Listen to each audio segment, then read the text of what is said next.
अमेरिकेचे राष्ट्रपती 1961 मध्ये अमेरिकेच्या संसदेत एक वादा करतात की या दशकाच्या शेवटपर्यंत अमेरिकन नागरिकाला चंद्रावर पाठवू आणि त्याला पृथ्वीवर सुरक्षित घेऊन येऊ. राष्ट्रपती केनेडी यांच्या भाषणाच्या 8 वर्षानंतर इतिहासात पहिल्यांदा एक अमेरिकन नागरिक चंद्रावरून करोडो लोकांना संबोधित करीत होता. It's one small step for man, one giant leap for mankind. आजपर्यंत जगातील कोणत्याही देशाला न जमलेलं काम अमेरिकेने 52 वर्षापूर्वी केलं आहे. पण आजही काही लोकांना विश्वास बसत नाही की माणूस चंद्रावर गेला आहे. काही जण तर हेही म्हणतात की अमेरिकेने खोटी फिल्म शूट करून त्यावेळी टीव्हीवर दाखवली. पण यामागची सच्चाई काय आहे आणि त्या 8 वर्षामध्ये पडद्यामागं काय काय घडलं पाहूयात आजच्या या व्हिडिओमध्ये.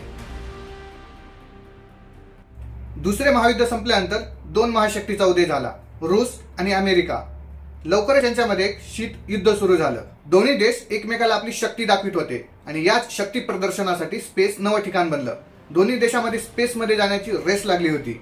1957 मध्ये जगातील पहिली आर्टिफिशियल सॅटेलाइट लॉन्च करणारा रूस पहिला देश बनला. हे पाहून अमेरिकी सरकारला शॉक बसला. काही महिन्यानंतर 1958 मध्ये अमेरिका पण आपली सॅटेलाइट लॉन्च करतो. पुढे 3च वर्षात 1961 मध्ये पुन्हा अमेरिकेला मोठा झटका बसतो. युरी गगारिन या ॲस्ट्रॉनॉटला स्पेसमध्ये पाठवून रूस अमेरिकेच्या पुढे जातो.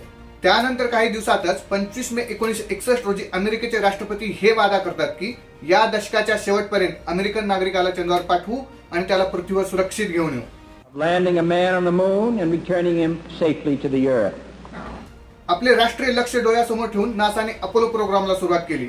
राष्ट्रपती केनेडी यांच्या भाषणानंतर नासा ही देशातील महत्त्वपूर्ण संस्था बनली होती. अपोलो प्रोग्राम मधून नासाला चंद्रावर पोहोचण्यासाठी टेक्नॉलॉजी तयार करायची होती. अपोलो प्रोग्रामच्या अगोदर नासाने 2 महत्त्वपूर्ण मिशन पूर्ण केले होते, जेमिनी आणि मर्क्युरी.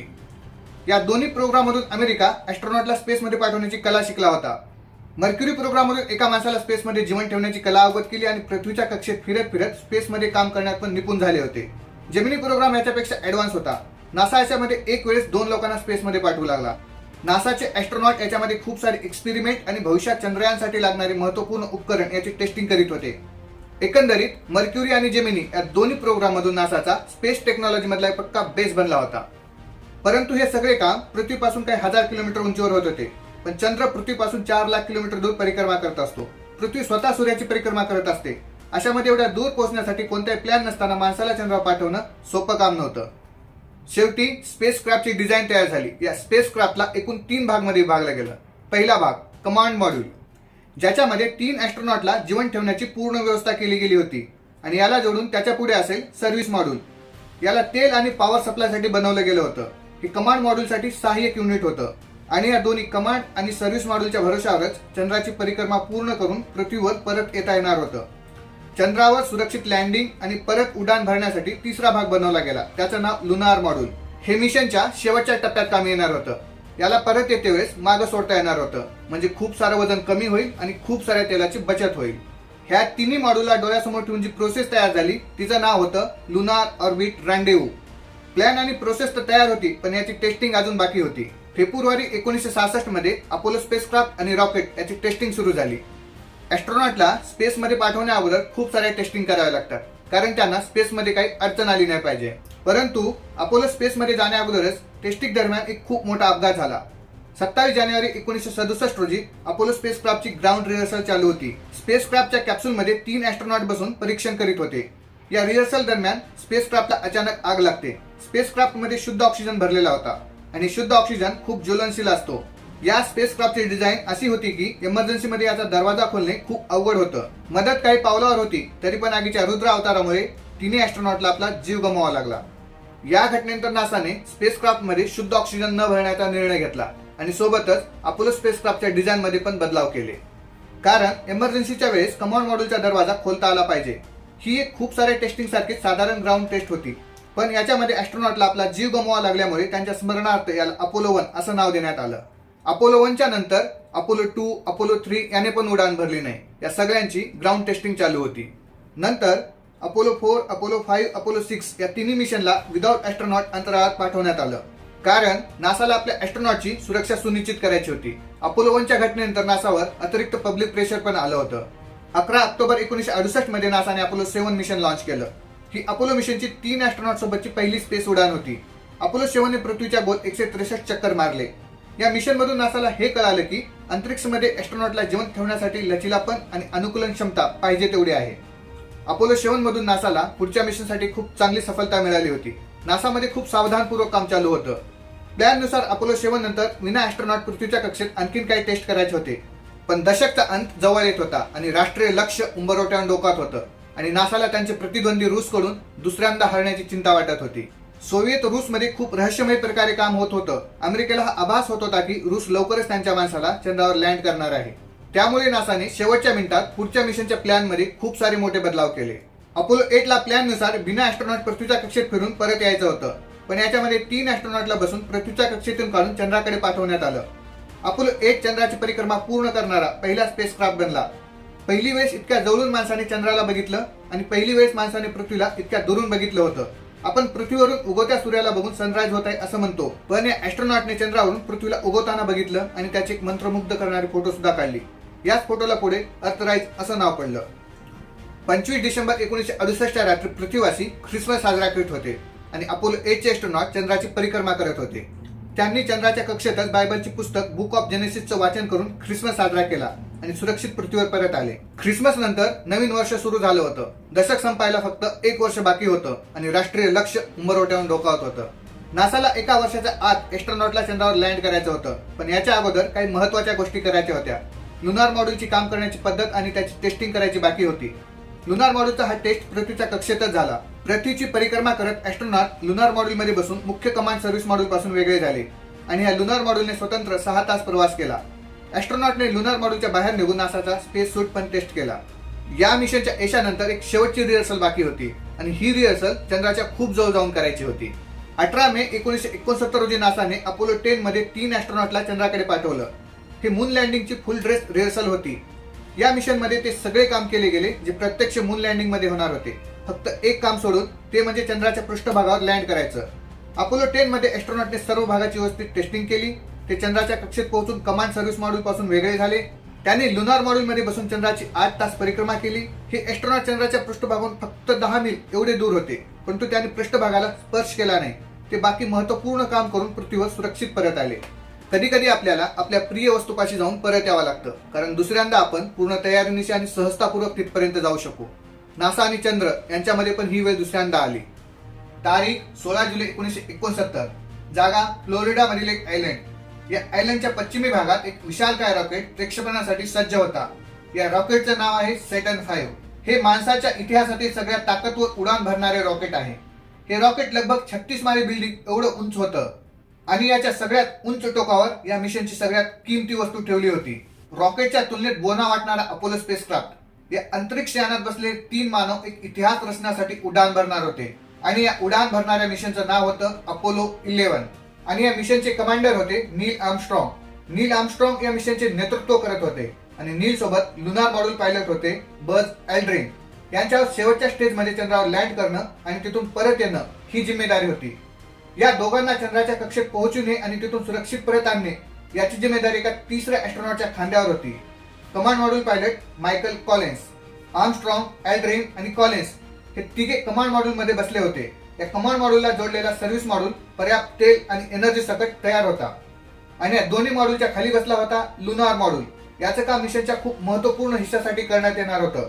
हे तिन्ही भाग विशालकाय रॉकेट सॅटर्न 5 च्या डोक्यावर बसवले होते. सकाळच्या वेळेनुसार 9:32 हे रॉकेट लॉन्च करण्यात येतं. लाखो करोडो लोक या रॉकेटला पृथ्वीपासून दूर जाताना बघत होते. पृथ्वीची परिक्रमा करते वेळेस कमांड सर्व्हिस मॉड्यूल या स्टेज पासून वेगळा होतो.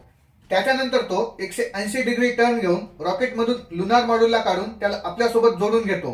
या प्रकारे पूर्ण अंतरिक्षयान रॉकेट पासून वेगळा होतो आणि अपोलो स्पेसक्राफ्ट पृथ्वीच्या कक्षेतून निघून चंद्राकडे झेप घेतो.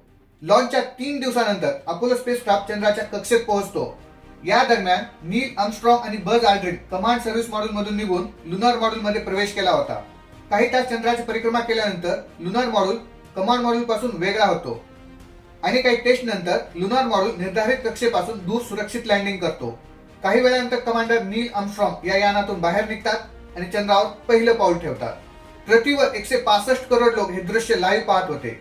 नील आर्मस्ट्रॉंगचे पहिले पाऊल आणि त्यांचे पहिले शब्द इतिहासात अमर झाले. तेथे ते चंद्रावरची धूळ आणि मातीचे काही सॅम्पल्स एकत्र केले अमेरिकेचा ध्वज लावला आणि अपोलो 1 मध्ये जीव गमावलेल्या एस्ट्रोनॉटला श्रद्धांजली वाहिली. जेव्हा नील आणि अल्ड्रिन चंद्रावर इतिहास रचत होते तेव्हा त्यांचा तिसरा साथीदार चंद्राची परिक्रमा करत त्यांची वाट पाहत होता. हे दोन्ही एस्ट्रोनॉट चंद्रावर एका दिवसापेक्षा कमी वेळ घालून तिथून उडान भरतात. Command module pilot Michael Collins या दोघांना चंद्राच्या कक्षेत रिसीव्ह करतो आणि तिघेही कमांड मॉड्यूलमध्ये बसून पृथ्वीकडे परतीच्या प्रवासाला निघतात. तेल वाचवण्यासाठी लुनार मॉड्यूलला चंद्राच्या कक्षेतच सोडून देण्यात येतं. पृथ्वीच्या कक्षेत येण्याअगोदरच सर्व्हिस मॉड्यूलला कमांड मॉड्यूलपासून वेगळं करण्यात येतं. तिन्ही एस्ट्रोनॉट कमांड मॉड्यूलमध्ये बसले होते. हे यान पृथ्वीच्या वातावरणात येताच घर्षण होऊन आग पकडते. कमांड मॉड्यूलमध्ये लावलेली हीट शील्ड यांना गरमीपासून वाचवते आणि शेवटी पॅराशूटच्या मदतीने तिघे समुद्रात 10 अडकण पडतात. 1969 मध्ये अमेरिकेने हे करून दाखवलं ज्यांचा संकल्प त्यांच्या राष्ट्रपतीने 1961 मध्ये घेतला होता. परंतु 1963 मध्ये जॉन एफ कॅनडी यांची हत्या करण्यात आली. त्यांना तो दिवस बघायला भेटला नाही.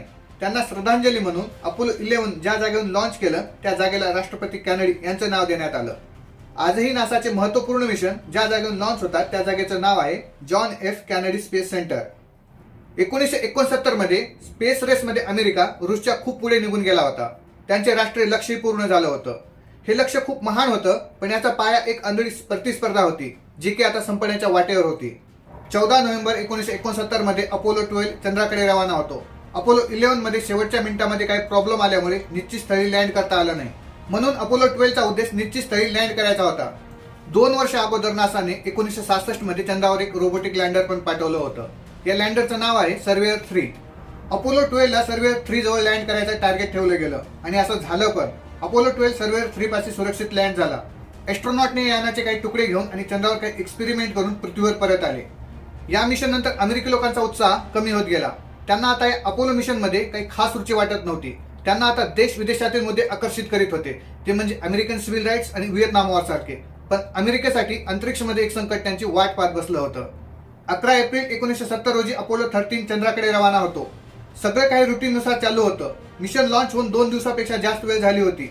अपोलो 13 मध्ये बसलेले 3 एस्ट्रोनॉट पृथ्वीपासून लगभग 3 लाख किलोमीटर दूर गेले होते. ते चंद्राच्या खूप जवळ पोहोचले होते परंतु चंद्राच्या कक्षेत पोहोचायला अजून काही तास बाकी होते. या दरम्यान एस्ट्रोनॉटने टीव्हीसाठी एक प्रोग्राम रेकॉर्ड केला. यासारखे प्रोग्राम मध्ये एस्ट्रोनॉट त्यांच्या हालचाल आणि मिशनच्या स्टेटस बद्दल सांगतात. या मून मिशनने अमेरिका जनता एवढी बोर झाली होती की कोणत्याही मुख्य टीव्ही चॅनलने या प्रोग्रामला दाखवलं नाही. पण टीव्ही प्रोग्राम संपल्यानंतर काही मिनिटातच असं काही घडलं की नंतर टीव्ही चॅनल्स आणि पेपरमध्ये याची बातमी यायला लागली. टीव्हीसाठी प्रोग्राम रेकॉर्ड केल्या 9 मिनिटांनंतर अपोलो 13 मध्ये एक मोठा धमाका झाला. हा ऑक्सिजन टँक फुटल्याचा आवाज होता. या धमाक्यानंतर कमांड मॉड्यूलची लाईट, पाणी आणि इलेक्ट्रिसिटी याचा संपर्क तुटला होता. कमांडर जिम लॉवेलने अमेरिकेतील ह्युस्टन मध्ये असलेल्या मिशन कंट्रोलला याची माहिती दिली. तेव्हा कोणालाही कळालं नाही की नेमकं काय झालं. धमाक्याच्या 13 मिनिटांनंतर कमांडर जिम लॉवेलने डाव्या खिडकीतून बाहेर बघितलं. त्यांना हे समजायला जास्त वेळ लागला नाही की आपल्यासोबत एक खूप मोठा अपघात झालाय. त्यांनी लगेच ह्युस्टन मधील मिशन कंट्रोलला सूचित केलं. त्यांच्या स्पेस क्राफ्ट मधून कोणती तरी गॅस खूप वेगाने बाहेर निघत होती. ही दुसऱ्या टँक मध्ये ठेवलेली ऑक्सिजन गॅस होती जे पहिला टँक फुटल्यानंतर ही लीक करायला लागली होती. हे ऑक्सिजन कमांड मॉड्यूल मध्ये जिवंत राहण्यासाठी खूप आवश्यक होती. एस्ट्रोनॉटला कळून चुकलं की खूप तेजीने हे ऑक्सिजन लीक होत आहे आणि आता आपण जास्त काळ जिवंत राहू शकत नाही. हे एस्ट्रोनॉट पृथ्वीपासून लगभग 3 लाख किलोमीटरवरून परत कसे आले ही खूप रोचक कहाणी आहे. याच्यावर मी एक व्हिडिओ बनवणार आहे. आता फक्त एवढं समजा की ते पृथ्वीवर सुरक्षित परत आले. या मिशनला चंद्रावर लँड करायचं होतं पण ते लँड झालं नाही. हे एक फेलियर होतं परंतु नासाने या मिशनला सक्सेसफुल फेलियर असं नाव दिलं. या मिशन नंतर लोकांचा उत्साह परत कमी व्हायला लागला. नासाला मिळणारी फंडिंग पण हळूहळू कमी होत गेली. तेव्हा नासाने शेवटच्या काही मिशनचा फोकस सायन्सवर शिफ्ट केला. अपोलो 14 मध्ये नासाचे जुने हिरो एलन शेफर्डने अंतरिक्षमध्ये वापसी केली. एलन शेफर्ड अमेरिकेचे पहिले अंतरिक्ष यात्री होते. 1961 मध्ये रूसी नागरिक युरी गगारिनच्या काही आठवड्यानंतर एलन शेफर्ड अंतरिक्षमध्ये गेले होते. नंतर त्यांची तब्येत ठीक नसल्यामुळे ते पुढे स्पेस ट्रॅव्हल्स करू शकले नाहीत. 1971 मध्ये अपोलो 14 ची कमांड एलन शेफर्ड यांच्या खांद्यावर होती. या यात्रेमध्ये चंद्रावर 9000 फूट पायी चालण्याचा रेकॉर्ड एलन शेफर्ड यांनी बनवला. या दरम्यान एक हँड कार्ड सेट टूल्स आणि काही सॅम्पल्स घेऊन चंद्रावर फिरले आणि चंद्रावर 9 घंट्याच्या प्रवासात त्यांच्या साथीदारांनी खूप सारे एक्सपेरिमेंट केले. 26 जुलै 1971 रोजी अपोलो 15 मिशन लॉन्च करण्यात आलं. या मिशन मध्ये पहिली वेळ चंद्रावर कार चालवण्यात आली. या कारला लुनार रोवर असे म्हणतात. या मिशन मध्ये एस्ट्रोनॉटने 18 घंट्यापेक्षा जास्त वेळ चंद्रावर घालवला आणि लगभग 27 किलोमीटर पर्यंत लुनार रोवरने फिरले आणि चंद्राच्या पृष्ठभागावरील लगभग 77 किलो दगड, माती, धूळ जमा करून खूप सारे एक्सपेरिमेंट केले. त्यातीलच एक मजेदार एक्सपेरिमेंट गॅलिलिओच्या थेअरीवर आधारित होतं. 16व्या दशकातील वैज्ञानिक गॅलिलिओचा हा दावा होता की व्हॅक्यूममध्ये प्रत्येक वस्तू बराबर वेळेत पृष्ठभागावर पडते. पृथ्वीवर हवेच्या प्रतिकारामुळे असं होऊ शकत नाही, परंतु चंद्रावर तर पृथ्वीसारखं वातावरण नाही. यासाठी ॲस्ट्रोनॉटने या थेरीला टेस्ट केलं. त्यांनी एक जड हातोडा आणि एक हलकं पंख समान उंचीवरून चंद्राच्या पृष्ठभागावर सोडले आणि रिझल्ट दोन्ही वस्तू चंद्राच्या पृष्ठभागावर समान वेळेत पोहोचले. यासारखे काही एक्सपेरिमेंट करून अपोलो 15 चे ॲस्ट्रोनॉट पृथ्वीवर परत आले. 16 एप्रिल 1972 रोजी अपोलो 16 लॉन्च करण्यात आलं. या मिशनचा फोकस सायन्सवर आधारित होता. या मिशनमध्ये काही समस्या आल्यामुळे ॲस्ट्रोनॉटला लवकरच पृथ्वीवर यावं लागलं. या कमी वेळातच ॲस्ट्रोनॉटने चंद्रावर खूप काही केलं होतं. रोवर चालवणे, एक्सपेरिमेंट करणे याच्या व्यतिरिक्त लगभग 55 किलो चंद्रावर धूळ, माती, दगड घेऊन परत आले होते. अमेरिकन जनता अपोलो मिशनमध्ये आता खूपच कमी रुची दाखवायला लागली होती. त्यामुळे अपोलोचा अंत जवळ आला होता. 7 डिसेंबर 1972 रोजी नासाने चंद्रावरील शेवटचं मिशन अपोलो 17 लॉन्च केलं. या मिशनमध्ये यावेळेस एक सायंटिस्टला चंद्रावर पाठवण्यात आलं होतं. या मिशनचे लुनार मॉड्यूल पायलट होते हॅरिसन स्मिथ. स्मिथ हे एक जिओलॉजिस्ट होते, म्हणून त्यांना या मिशनसाठी निवडण्यात आलं होतं. अपोलो 17 आतापर्यंतच्या स्पेस प्रोग्राम मध्ये सगळ्यात मोठं मून मिशन होतं. याच्यामध्ये ॲस्ट्रोनॉट 3 वेळेस 7-7 तास चंद्रावर भ्रमण केले आणि तिथून 110 किलो मालमत्ता घेऊन पृथ्वीवर परत आले. अपोलोच्या शेवटच्या 4 मून मिशन मधून जे एक्सपेरिमेंट केले गेले त्यातून मनुष्याच्या सायंटिफिक विचारात खूप मोठी वाढ झाली आहे. आतापर्यंत सगळ्याच अपोलो मिशनच्या दरम्यान ॲस्ट्रोनॉटने 382 किलो धूळ, माती, दगड आणि अन्य सॅम्पल्स पृथ्वीवर घेऊन आले. या सॅम्पल्सवर अजूनही शोध चालू आहे. नासाने 3.5 वर्षाच्या अंतराळ चंद्रावर एकूण 6 सफल ह्युमन लँडिंग केलं. नासाने अपोलो मिशन मधून एकूण 12 लोकांना चंद्रावर उतरवलं. ही सगळी लोक अमेरिकेचे नागरिक होते. रूस किंवा जगातील कोणताही देश आजपर्यंत हा कारनामा करू शकला नाही.